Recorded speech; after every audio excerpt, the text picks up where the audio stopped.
Fala, meus amigos, muito bom dia, muito boa tarde, muito boa noite para você que está estudando aí, eu tenho certeza, né, quer assistir a aula. Então, nós estamos aqui de novo para falarmos sobre Direito Processual Civil 5, especificamente quanto à ação de inventário. Nós começamos na aula passada a falar, né, sobre esta ação diferentona, diga-se, de natureza especial, porque ela, meus amigos, é a mais diferente ação de natureza especial que o Código de Processo Civil estabelece. Por quê, professor? Porque, em que pese as outras ações também serem de natureza especial, aquelas que nós já vimos, como a ação de consignação, a ação de exigir contas, as ações possessórias e a ação demarcatória, todas elas, em determinado ponto processual, ela segue dali para frente o procedimento comum.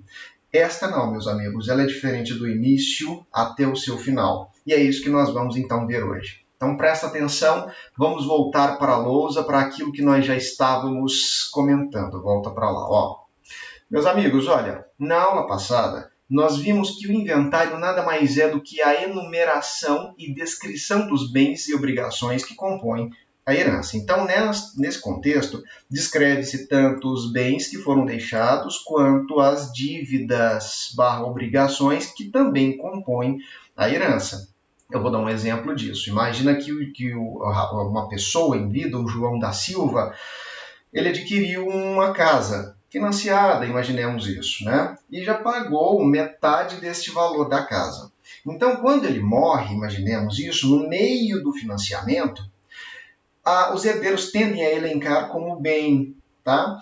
No espólio, este apartamento, esta casa, né, que ele financiou. Só que, meus amigos, quando a pessoa não paga o valor da integralidade do imóvel, o que ele tem, na verdade, não é um bem, mas sim uma dívida. Mas mesmo assim, se falarmos que é uma dívida ou não, se é uma obrigação, não importa. É necessário que esteja ali consignado na ação de consignação e pagamento e deve ser mencionada nas primeiras declarações que nós veremos daqui a pouquinho. Então volta para lá, presta atenção, porque nós vamos dar continuidade agora. Nós vimos ainda que além da descrição dos bens, olha, além da descrição dos bens e também das obrigações/dívidas, que é aquilo que eu acabei de mencionar, é necessário ainda que colacione a meação do cônjuge ou companheiro enquadrado em união estável. Então presta atenção nisso que eu estou falando para vocês, porque é necessário que vá para o monte tanto o bem deixado, tanto a parte do falecido, quanto a parte do cônjuge sobrevivente. É porque é lá dentro do inventário que o joio, diga-se, do trigo, será separado. Então, a ameação da parte viva será, então, resguardada a ela, e a ameação da parte morta, no caso do falecido, do decújo, será trabalhada e, por consequência, ao seu final, será partilhada a quem for de direito. E quem é de direito está ali previsto, né? Tanto na lei, por causa da sucessão legítima, que é pertinente aos herdeiros, né, aos descendentes, aos ascendentes, ao cônjuge e aos colaterais, e também, é claro, da parte disponível, que é possível segundo os termos legais, a disposição de última vontade que se dá através do testamento. Então presta atenção, meus amigos, porque até quem vive em união estável deve colacionar estes bens. E se quiser ter direito à meação, é necessário que documentalmente comprove este status de companheiro vivente em união estável. Um dia eu fui parado por uma colega lá na faculdade, quando ainda estávamos lá, e ela mencionou que tinha visto em algum lugar que a união estável pode ser reconhecida sem qualquer tipo de modificação documental. Bom, não é bem assim. A união estável ela só pode ser declarada basicamente de duas formas. Quais sejam? A primeira é através de escritura pública, onde se declara o regime de união estável e, por consequência, o reconhecimento do companheiro ou do companheirismo entre os dois, portanto, por escritura pública, instrumento público, ou ainda por sentença judicial transitada em julgado que reconheça este vínculo de união estável? Tá bem? Como, professor? Através de uma ação específica de reconhecimento de união estável. Aí vocês me perguntam, mas professor, e se a pessoa viveu durante 30 anos com aquela pessoa e hoje ela falece, mas não foi reconhecido nem por escritura pública, com menos por uma ação específica judicial que reconhecesse esse status? O que a pessoa deve fazer para que ela entre no inventário, na condição de meieira, e receba, por consequência, a sua meação?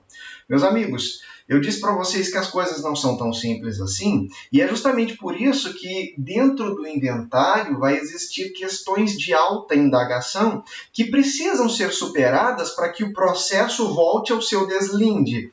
O que significa dizer que existe. O tema da aula é justamente esse, tá bom?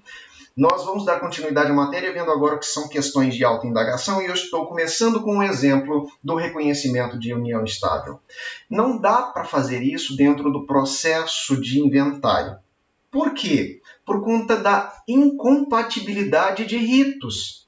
Explico. Para que a pessoa tenha o vínculo de união estável reconhecida, mesmo que em caráter pós-mortem, o que significa isso?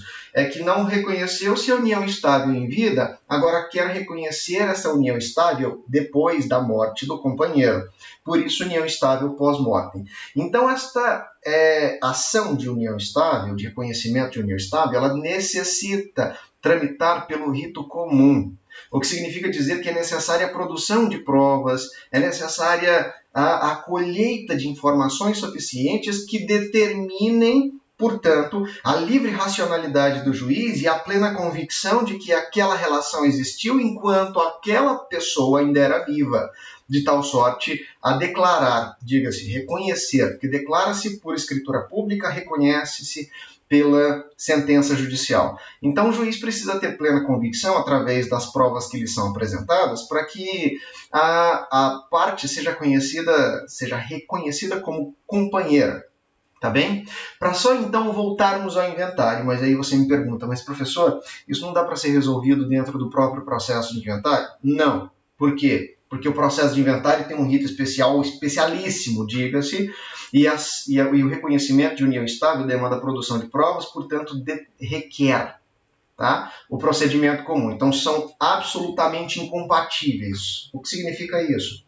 Presta atenção, porque agora eu vou falar para vocês do artigo 612 do Código de Processo Civil. Então, vamos lá, deixa eu abrir aqui para vocês darem uma olhada. Vamos lá. O juiz decidirá todas as questões de direito, desde que os fatos relevantes estejam provados por documento, só remetendo para as vias ordinárias as questões que dependerem de outras provas. Meus amigos, olha, o caso do reconhecimento de união estável é um dos grandes exemplos que acontecem no decurso do processo de inventário. Pode ser que uma pessoa se habilite dentro do processo de inventário, não conhecida anteriormente, até porque pode ser que os herdeiros deem entrada à abertura do inventário e não cite esta pessoa em lugar nenhum. Mas aí ela vem e atravessa uma petição dizendo: eu era companheira e eu faço jus à meação de tudo que ele deixou. Olha que interessante.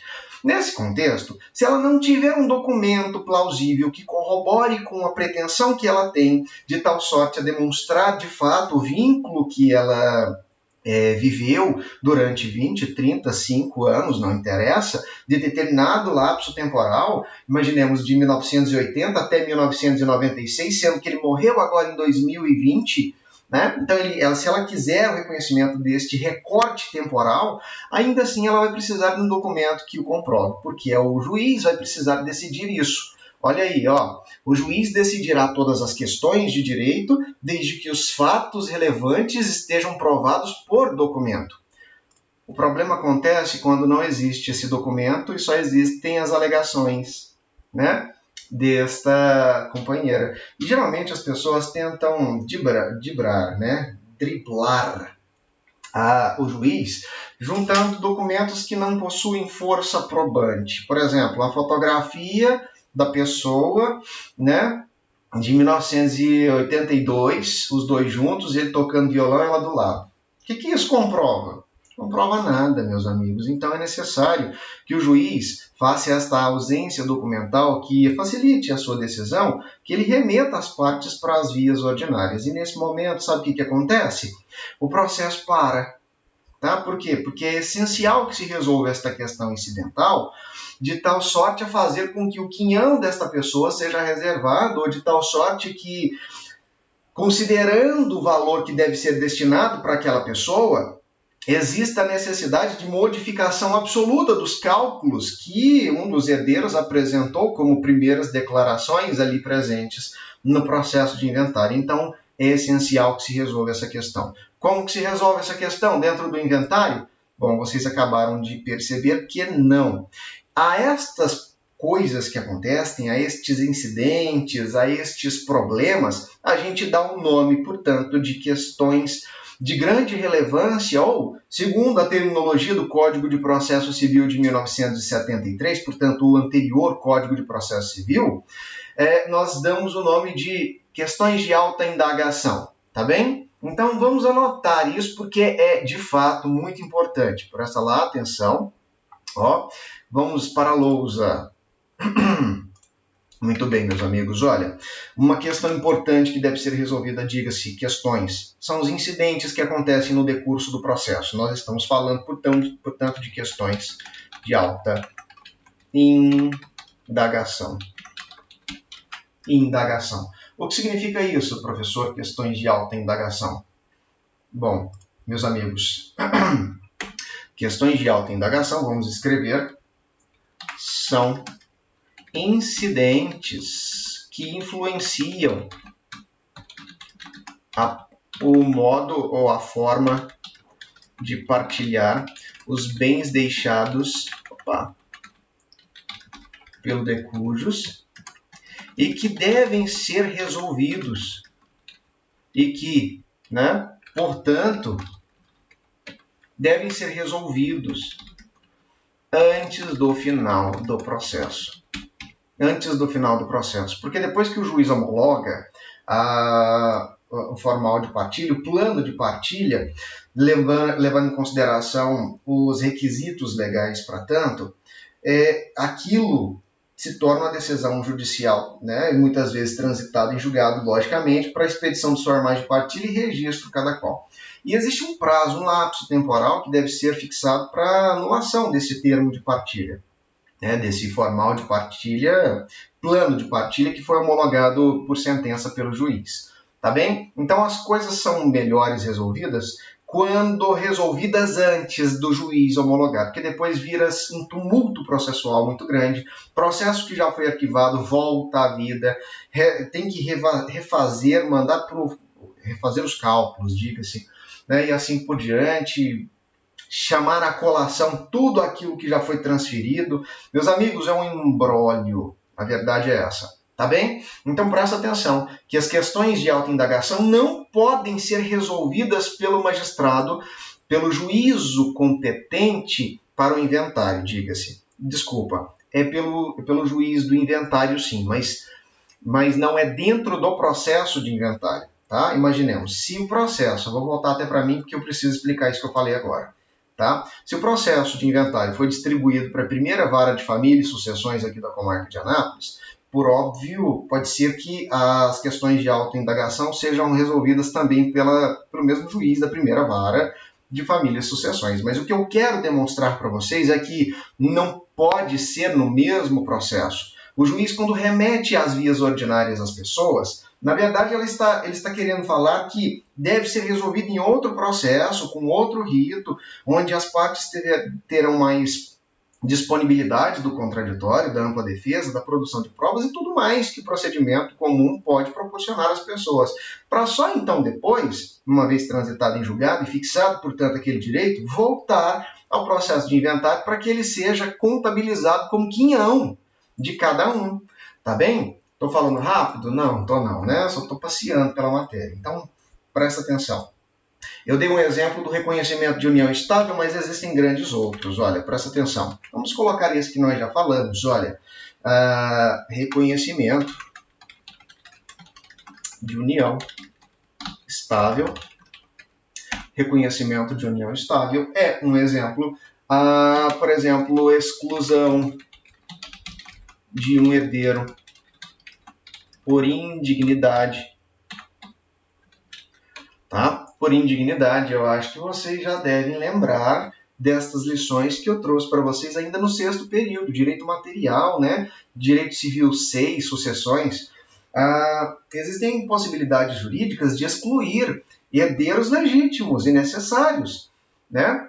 Em que pese o artigo 1829 do Código Civil dispor que eles são de fato necessários. É possível que eles sejam excluídos. No caso da indignidade, pode ser que ele esteja, que este herdeiro em vida tenha atentado contra a vida do de cujus, né? É o caso daquela Susana Rustoff, né? O nome é esse, eu vou lembrar, né?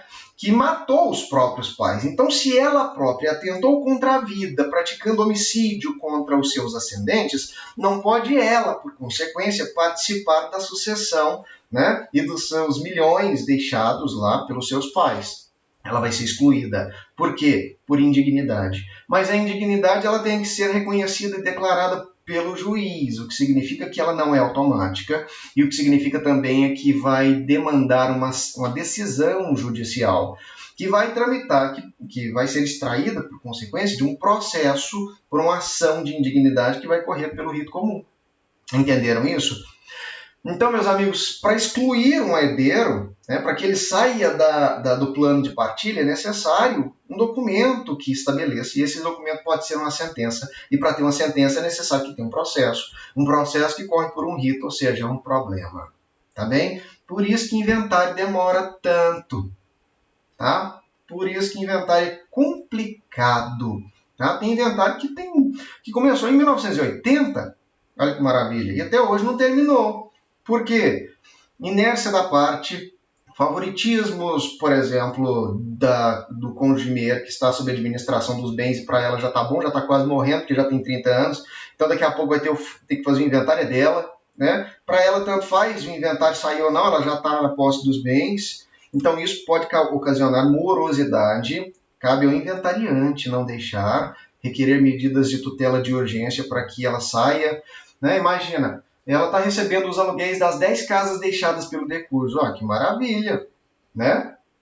Mas o inventariante não pode aceitar isso. Tem que pedir, né, uma tutela no sentido de fazer com que o valor dos aluguéis sejam depositados numa conta judicial, porque isso são os frutos que vai entrar no quinhão dos respectivos herdeiros, né? Então não pode ela. Então vai ter ação de prestação de contas distribuída em apenso ao processo de inventário por parte de quem administra, né? Vai ter a exclusão de herdeiros, o reconhecimento de união estável, vai ter também o reconhecimento de filiação, tá? Porque pode ser que um herdeiro... Gente, processo de inventário é uma coisa muito interessante, pode acontecer tudo, então o juiz tem que ser muito diligente, porque senão o processo que tem que andar assim, ele vai para outro lado, tá? Então, se por acaso acontecer de 5 herdeiros, né, legítimos, reconhecidos, requererem a abertura do inventário, mas no trâmite do processo cair de paraquedas um outro, né, dizendo que é filho dele também e que ninguém sabia disso, é necessário que haja um reconhecimento de paternidade através da produção de provas, como exemplo, DNA, tá bem? E se verificar que de fato ele é filho daquele de cujos, ele tem o direito legal de participar da herança e, por consequência, ele deve vir por inventário e concorrer em pé de igualdade com os 5 que já existem. Então, no caso, vão ter 6, entendeu? Dá para fazer isso dentro do processo de inventário? Nós já vimos que não. O processo de inventário ele só se presta para inventariar os bens deixados e as obrigações e, portanto, distribuir ao final os respectivos quinhões. Tudo bem aí? Então, presta atenção. Reconhecimento de filiação também é uma questão de autoindagação que merece a produção de provas e, portanto, o juiz, quando alguém atravessar uma petição no meio dizendo que também é filho e merece herdar os bens deixados, ele tem que parar o processo, mandar a parte para as vias ordinárias nesse momento, porque dependendo ou não do reconhecimento daquela pessoa, vai interferir no formal de partilha, suspende o processo. E o processo para. Tá bem? Então, essas questões de autoindagação é o que, na verdade, diz o artigo 612 do Código de Processo Civil. Então, ó, reconhecimento de filiação, tá bem? Pode ser que aconteça, pode ser também que o de cujos tenha deixado um patrimônio disponível através de testamento, tá bem? E o testamento esteja sendo contestado pelos herdeiros, no sentido de ser nulo, de ser anulável, de estar caduco ou não e tudo mais. Então, tudo que puder influenciar ao final do processo na distribuição dos respectivos quinhões e não houver a possibilidade de o magistrado decidir através dos documentos já existentes no processo, será então considerado como questão de autoindagação e, por consequência, o juiz deve remetê-los às vias ordinárias. Tá bem? Para o juiz não é grande coisa mandar, em que pese ser necessário, porque se por acaso, imagina isso, você é o juiz da vara de família onde se processa esse inventário. Aí, de repente, cai de paraquedas um herdeiro querendo se habilitar dizendo que é filho. Aí você fala, não, aqui no processo de inventário, não, remete às vias ordinárias. O que vai acontecer é que você, juiz, vai ganhar um outro processo e vai ter que resolver lá. Tá? Então, o juiz não foge de resolver, ele só não resolve no processo de inventário. Então, tem inventário que tem reconhecimento de filiação, nesse mesmo inventário está discutindo a nulidade ou a validade de um testamento, e aí vem um cônjuge, um herdeiro, uma companheira que diz ter sido companheira, tem cônjuge que já foi casado 3 vezes, então tem 3 meeiras, a depender do contexto, se não tiver sido resolvida a partilha nos divórcios anteriores, elas habilitam. Então é um inferno, tá? Se você não prestar atenção e não manter a ordem, porque tumultua mesmo o processo de inventário. Tá bem? Então presta atenção, é isso que eu tinha que falar para vocês a respeito das questões de autoindagação. O juiz tem que ter muito melindre, cuidado e organização. Pulso firme, porque senão vira uma balbúrdia processual. Se deixar todo mundo querer habilitar, principalmente quando tem muito patrimônio. Tá bom? Beleza? Vamos lá então. Próximo item.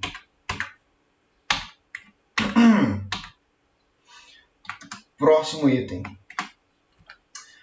Requerimento, tá? Requerimento da abertura.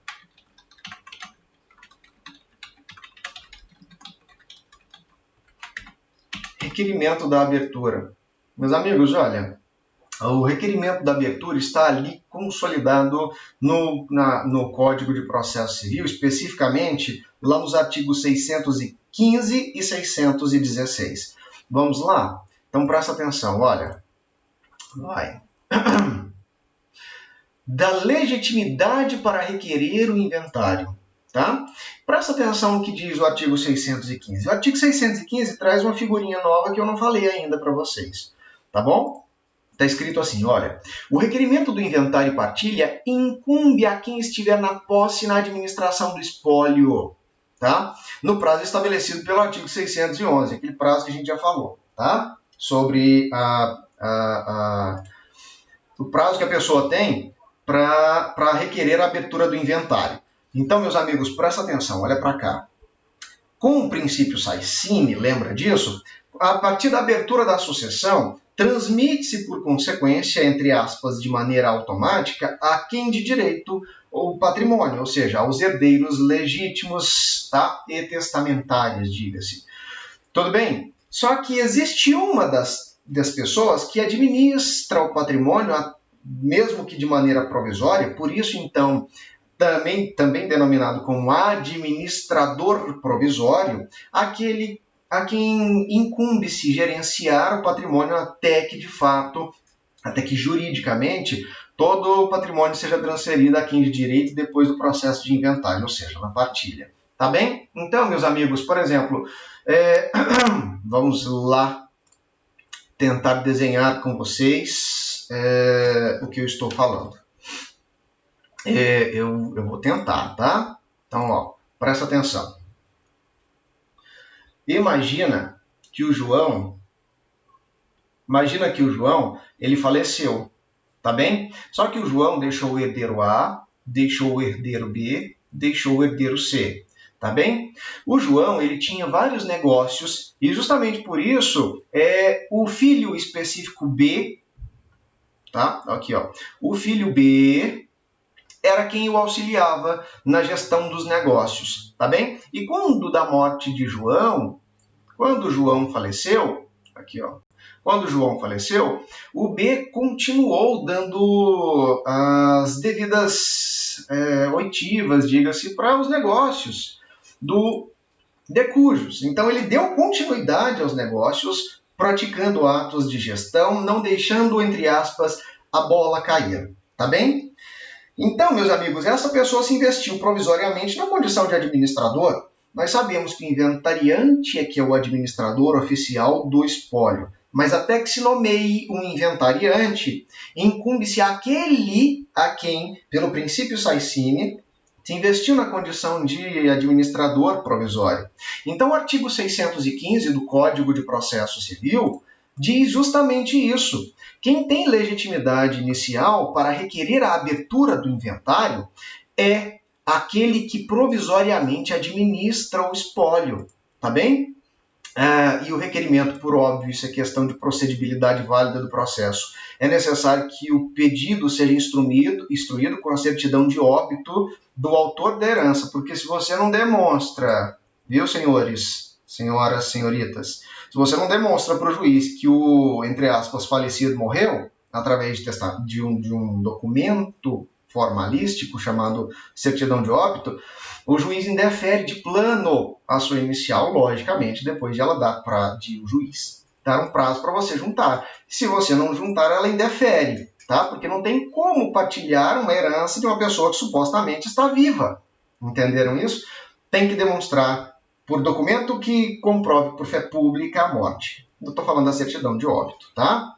Tem que ser juntado. Primeira coisa que o juiz vai mandar fazer é juntar sem nem ouvir, né, nada daquilo que você escreveu, ler daquilo que você escreveu. Tá bom? Tem que juntar a certidão de óbito. E aí, meus amigos, vem o artigo 616 e fala, olha, tem, contudo, legitimidade concorrente. O que significa isso, legitimidade concorrente?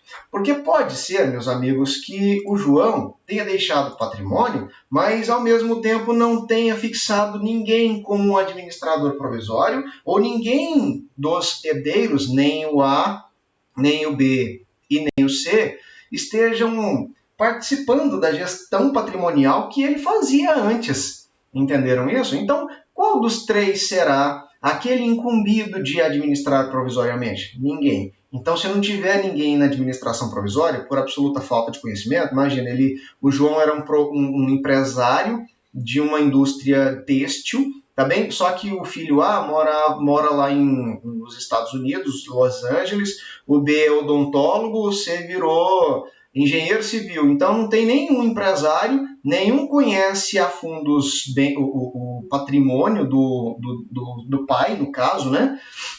E, portanto, não tem conhecimento para dar continuidade à gestão patrimonial, o que significa, por consequência, que não há um administrador provisório. E aí a lei legitima, especificamente, outras pessoas para também requerer a abertura do inventário. No caso, é o cônjuge, aquele que celebrou uma relação de natureza matrimonial com o decujus enquanto ele era vivo, ou aquele que viveu sob regime de união estável, o companheiro, tá bem? Ou qualquer herdeiro, tá bem? Então pode ser qualquer herdeiro, tipo, pode ser o herdeiro A, o herdeiro B, o herdeiro C, não interessa, quaisquer deles têm legitimidade para requerer a abertura do inventário. Ou um legatário. Meus amigos, vocês sabem o que é um legatário? Legatário é aquele que sucede por natureza singular, tá bem? Um legatário recebe um legado. Um legado é um bem destacado e absolutamente discriminado, tá? Dentro do espólio. Então, um legatário ele não pode receber um percentual, uma estimativa ou uma fração da herança, considerada em sua universalidade. Porque se assim for, ele deixa de ser legatário e passa a ser herdeiro, mesmo que por testamento. Entenderam isso? Então presta atenção no que eu vou falar para vocês. O legatário ele só pode receber por testamento legados, tá bem? Então, por testamento, pode ser que a pessoa seja considerada herdeira ou pode ser considerado legatário.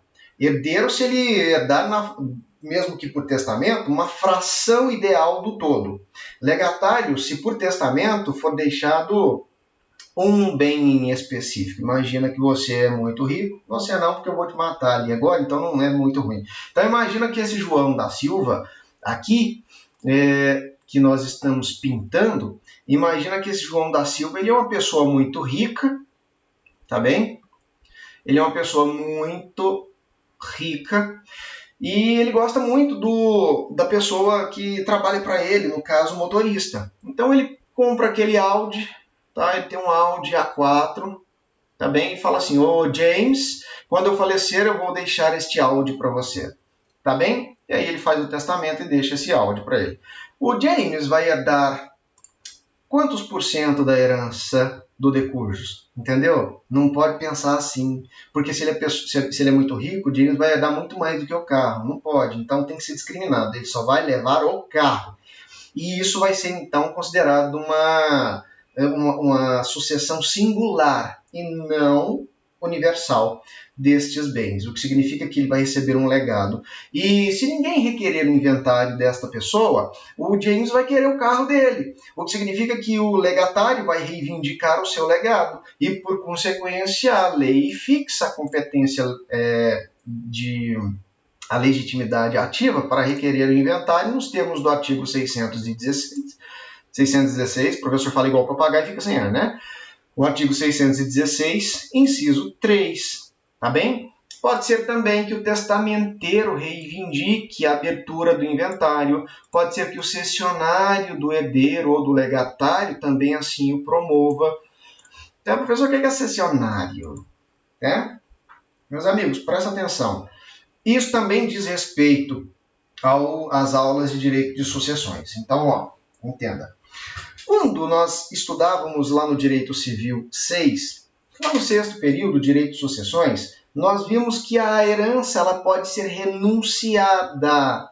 E a renúncia, ela sempre... A aceitação ela pode ser tácita, mas a renúncia precisa ser expressa. E a renúncia ela pode se dar de duas formas. A renúncia abdicativa, onde o herdeiro, aquele que faz jus ao respectivo quinhão, simplesmente renuncia e abdica em favor do monte, de modo que a herança seja recalculada e acrescida para os demais herdeiros. Ou, então presta atenção, eu acabei de falar da renúncia abdicativa, onde o herdeiro renuncia abdicando em favor do monte, o quinhão que lhe faria jus. E existe, por outro lado, uma outra forma de renúncia também que deve ser estabelecida de maneira expressa. É a renúncia translativa, né? Como assim? Qual a diferença? É porque na abdicativa, abdica em favor do monte. Na translativa, ele translada o direito que a princípio é dele para outra pessoa em específico. Ele direciona para uma pessoa específica o que ele quer. Então, presta atenção. Se o herdeiro, existem lá na sucessão de João, o herdeiro A, o herdeiro B e o herdeiro C. Se o C fala assim, olha, eu não quero nada que venha do meu pai, porém eu vou deixar o quinhão que eu faço jus para o meu irmão B. Então, ele não deixou para A, entendeu? Ele não deixou para o herdeiro A, ele quis deixar o quinhão referente a ele para o herdeiro B. Entendeu isso? Então, na verdade, ele está transladando o direito dele para um herdeiro em específico. Então, presta atenção. Pode ser que seja para um herdeiro específico, como pode ser que ele translade o direito à sucessão que ele tem, ao quinhão que ele tem, para um terceiro, absolutamente alheio à vocação hereditária prevista lá no artigo 1829 do Código Civil de 2002. Isso, meus amigos, é chamado de cessão. Cessão, tá bem? Cessão de direitos hereditários e só pode ser viabilizado nos termos do artigo 1950. Agora eu fiquei curioso e eu quero ver isso aqui, tá? Vamos lá, vamos prestar atenção. Código Civil, vou abrir, eu estou falando que é o artigo 1759, tá? Vamos ver, 1759.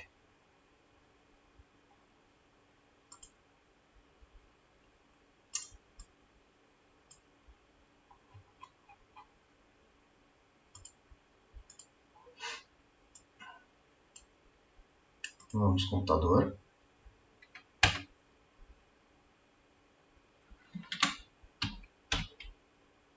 Vou colocar uma musiquinha aqui, ó, enquanto isso. Não, mentira. Nós não temos tempo para isso.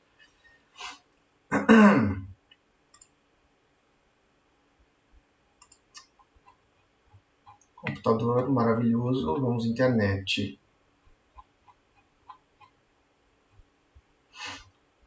É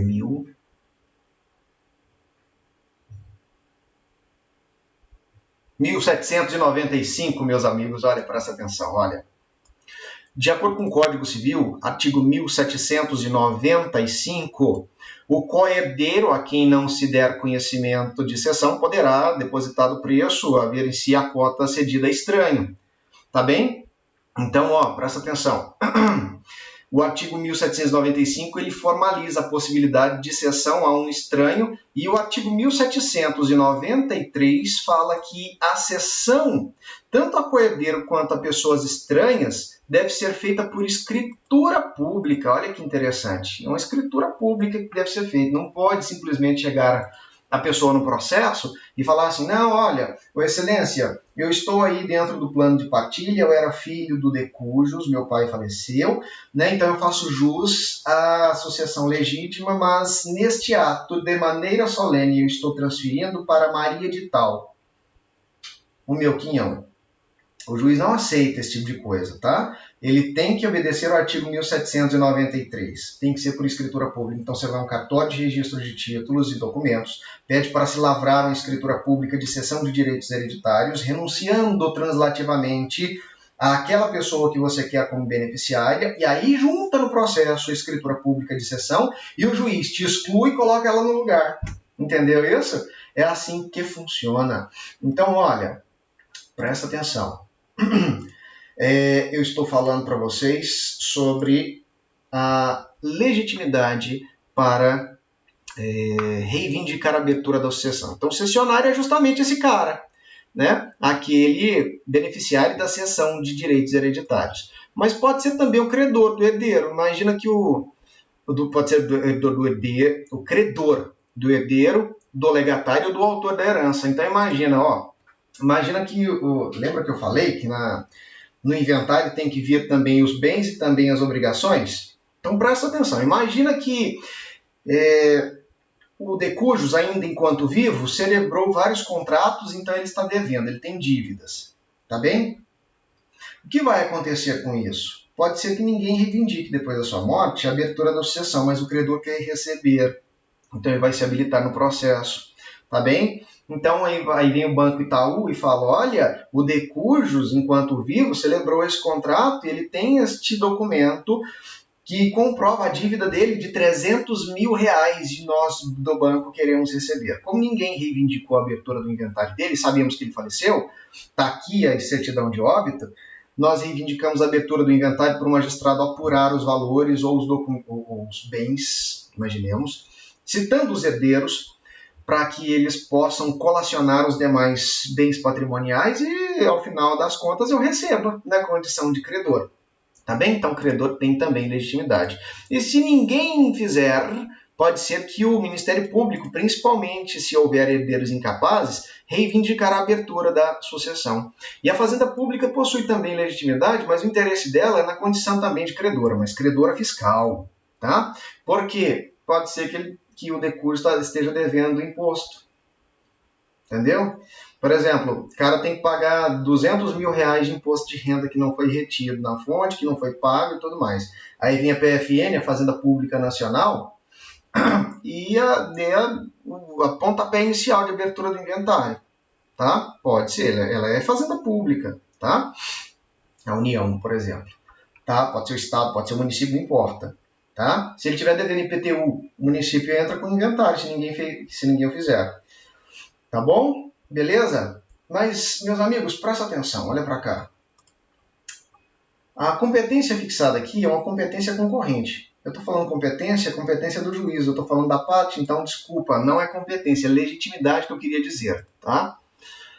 Então, o artigo 615 e 616, 615 dá prioridade para o administrador que provisoriamente se investiu da administração do bem antes da nomeação do inventariante, e o artigo 616 traz uma legitimidade concorrente, o que significa que quaisquer dos elencados aqui neste dispositivo legal poderá reivindicar a abertura da sucessão. Não existe uma ordem específica, não, tá? Quaisquer deles pode reivindicar. Mas aqui, meus amigos, tem um problema, porque agora nós vamos falar da nomeação do inventariante. Não é qualquer pessoa que pode ser investida deste encargo, tá bem? Pelo magistrado. O magistrado é quem determina a nomeação. Então, presta atenção, olha para cá. Vamos escrever. Olha aí, ó. O requerimento da abertura se dá nos termos do artigo 615 e 616, ambos do CPC. Não vamos falar mais disso, mas olha, agora nós vamos falar da nomeação do inventariante. Tá? E quem diz isso, professor? É o artigo 617 do CPC. Tá bem? Então, presta atenção. Eu vou escrever uma coisa aqui para vocês e vocês vão ter essa noção para quando nós estivermos lendo o código. Tá? Vamos colocar só uma observação. O referido dispositivo legal estabelece uma ordem preferencial que deve ser respeitada / observada pelo magistrado. Tá bem? Agora presta atenção. É uma ordem preferencial, significa que não funciona como o artigo 616, que qualquer pessoa pode ir lá e fazer. Não, tem uma ordem preferencial aqui, tá? Agora vamos lá no código. Olha, o 617, que maravilha. O juiz nomeará inventariante na seguinte ordem. Primeiro, o cônjuge ou companheiro sobrevivente, desde que estivesse convivendo com o outro ao tempo da morte deste. Tá? Mas vamos lá, vamos continuar que eu vou explicar depois. Depois, ó, o herdeiro que se achar na posse e na administração do espólio, se não houver cônjuge ou companheiro sobrevivente ou se estes não puderem ser nomeados. Então, meus amigos, presta atenção aqui, ó. Entenda. O João, ele não era, ele tem um cônjuge, ele era casado, ó, com a, vamos escrever, ainda estou acostumando com essa caneta digital, ó. Ele era casado com a Maria, tá? Não interessa qual regime, ele era casado com a Maria, tá bem? Então a Maria é o cônjuge sobrevivente. Quem tem preferência para ser inventariante é ela, tá? É ela, a Maria, beleza? Agora, e se a Maria não existir ou se ela não puder, por absoluta ignorância, a gestão patrimonial que era de seu esposo? E sabendo que ele tem o filho A, o filho B e o filho C, a quem será a inventariança, diga-se, a nomeação como inventariante? Pode ser o filho A? Pode ser o filho B? Pode ser o filho C? Bom, mas aí vem o código e fala o seguinte, olha, o herdeiro que se achar na posse e administração do espólio, tá? Então, presta atenção no que eu estou falando para vocês, ó. Se a Maria não existe, a Maria que tem que ser inventariante, tá bem? Se ela não existir, se ela já tiver morrido, ou se ele não foi casado, ou se ele não vivia em regime de comunhão, de regime de união estável, portanto, não existir Maria, tá bem? Ou se ela não puder, por absoluta ignorância, o juiz passa para a próxima ordem preferencial, que é o herdeiro na administração do espólio. E o herdeiro na administração do espólio é esse B aqui, ó, o quadradinho que eu já falei para vocês. Tá bem? É esse cara aqui. Então, o juiz não vai nomear nem A e nem C, ele vai nomear o B. Agora, vamos voltar lá para o código? Presta atenção no que ele diz. E se não houver herdeiro nenhum na administração dos bens, que é aquela outra hipótese que eu ventilei com vocês, aí o juiz vai nomear qualquer herdeiro. Tá bem? Quando nenhum deles estiver na posse e administração dos bens. Tá? E se por acaso só houver um herdeiro menor, aí o juiz nomeia o herdeiro menor, como inventariante, mas quem vai exercer o munus da inventariança é o seu representante legal, tá bem? E se por acaso não houver cônjuge, se por acaso não houver cônjuge ou se ele não puder, se não houver herdeiro administrando, melhor dizendo, não houver herdeiro de forma alguma, porque ele nunca teve, né, herdeiros, não teve filho, aí vai ser o testamenteiro se por acaso ele tiver deixado testamento, tá bem? E se ele não tiver deixado testamento, aí vai ser o cessionário do herdeiro ou do legatário, tá bem? Então a lei, ela estabelece uma ordem que deve ser seguida. E se não tiver herdeiro, tá vendo? Olha a pergunta. E se não houver cessionário? E se não houver um inventariante judicial? E se não houver aí, não, agora não tem jeito, né? Pessoa estranha, né? O juiz vai nomear a pessoa estranha desde que seja idônea para a inventariança. Tá bem? Então, é assim. Primeiro vem o cônjuge, e se não tiver cônjuge, aí vem o companheiro que já está na administração provisória do espólio. E se não tiver nenhum herdeiro, aí vem qualquer herdeiro. E se só tiver herdeiro menor, aí vai ser o herdeiro menor por via do seu representante legal. Se não tiver herdeiro, meus amigos, vai ser o testamenteiro, mas só se ele tiver deixado herança. Tá bem? Herança no sentido testamentário, né? Se tiver deixado testamento. Disposição de última vontade. E se não tiver, aí vai vir o cessionário, tá? Que é aquilo que a gente já estudou. E aí vem o inventariante judicial. Então, presta atenção. Se houver na comarca, né? Ou então pessoa estranha. Então, presta atenção no que eu vou falar para vocês. Ó. Olha lá. Vamos para os desenhos. Imagina que a Maria existe, mas quem ajuizou a ação de inventário foi o herdeiro A, requerendo a abertura do inventário de João. Tá bem? Legal. E aí, na petição inicial, o herdeiro A reivindica, pede para o juiz que ele seja nomeado como inventariante. Se tiver informação que a Maria existe dentro do processo, o juiz vai dar a mínima para o pedido do herdeiro A, porque ele reivindicou, por consequência, a inventariança para ele, e vai nomear Maria. Aí Maria, imagina que é uma pessoa idosinha já, tem 92 anos de idade, já não sai mais à rua, já não tem como resolver as coisas referentes à gestão dos negócios deixados pelo decursos, com menos a gestão patrimonial. O que vai acontecer? Ela precisa vir ao processo falar sobre a sua impossibilidade de aceitar o compromisso da inventariança. Aí o juiz passa para outra possibilidade destacada lá no artigo 617. Então vai ser um herdeiro. Aí ele vai pensar, mas existe herdeiro provisório? Não. Aí vai ser qualquer herdeiro. Aí vai ser nomeado herdeiro A. E eu não preciso falar mais disso, porque vocês já devem ter entendido que o juiz tem que obedecer a linha. Se não existe o primeiro, aí passa para o segundo, ou passa para o terceiro. Se não existir o terceiro, passa para o quarto, e assim por diante. Tá bem? E assim por diante. E a pessoa que é nomeada inventariante, tá? A pessoa que é nomeada inventariante, ela tem algumas obrigações. O juiz ele dá um despacho nomeando inventariante e fixa um prazo para ele. Qual é esse prazo?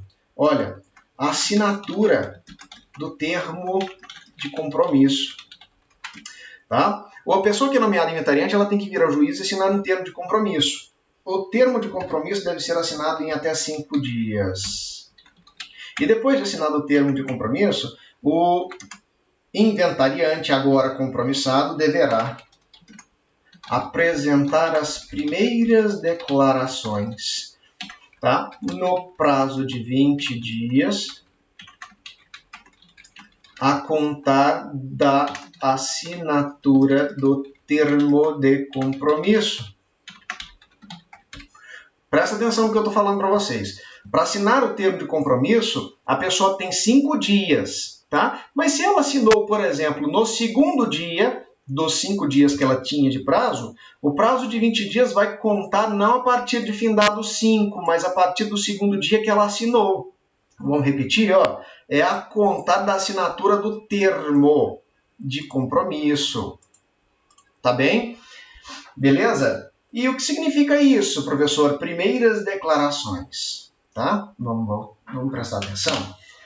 As primeiras declarações, na verdade, é a enumeração dos bens que foram deixados pelo decurso. É a obrigação do inventariante apresentar ao juízo quais são os bens, porque o juiz não sabe. Então o juiz vai determinar ao inventariante que lance aos autos as primeiras declarações. Por quê, professor? Existem segundas? Não, existem as últimas. Por quê? Porque se por acaso o herdeiro tenha deixado bens que o inventariante dentro desses 20 dias não conseguiu angariar, ele lança aquilo de primeira declaração e depois informa para o juiz a existência de outros, tá? Aí vai ser informado nas últimas declarações com a elaboração do plano de partilha. Calma. Muita informação, eu sei. Mas presta atenção no que eu vou falar para vocês. As primeiras declarações estão previstas lá no artigo 620 do Código de Processo Civil. Ela traz consigo a obrigação do inventariante de nomenclaturar e discriminar topificadamente quais são os bens que foram deixados pelo de cujus, tá bem? Então há necessidade de discriminação dos bens e é isso que a gente vai ler agora, olha, presta atenção.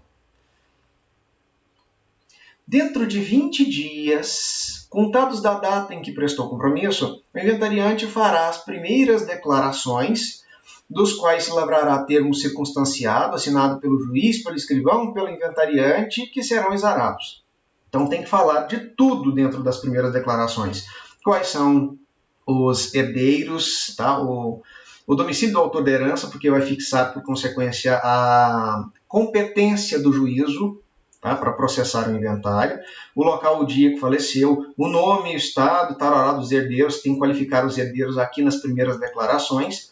Isso muda se for de arrolamento. É como se as primeiras declarações já tivessem que vir prontas na petição inicial. Aqui não. Quando o inventário é solene, você só precisa fazer um pedido de meia página requerendo a abertura do inventário e o juiz nomeia o inventariante e nesses 20 dias ele tem que, aí sim, trazer uma peça robusta, onde existir o nome, estado civil do falecido, né, a certidão de óbito dele, o local da herança, e se deixou testamento, o nome dos herdeiros, a qualificação dos herdeiros e os graus de parentesco. Isso acontece, meus amigos, principalmente quando existe herdeiro colateral, tá? Porque eles geralmente podem ser excluídos da sucessão, o artigo 1850 do Código Civil fala isso.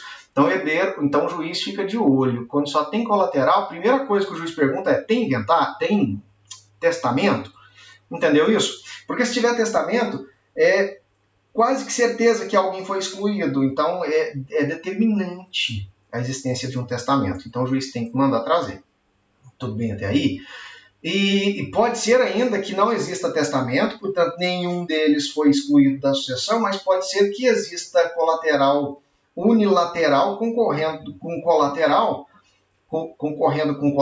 bilateral. Entendeu? E aí aplica a regra lá do artigo 1843, que a gente vai falar depois, né? Porque o herdeiro bilateral, colateral, diga-se bilateral, faz jus a duas vezes mais do que o colateral unilateral.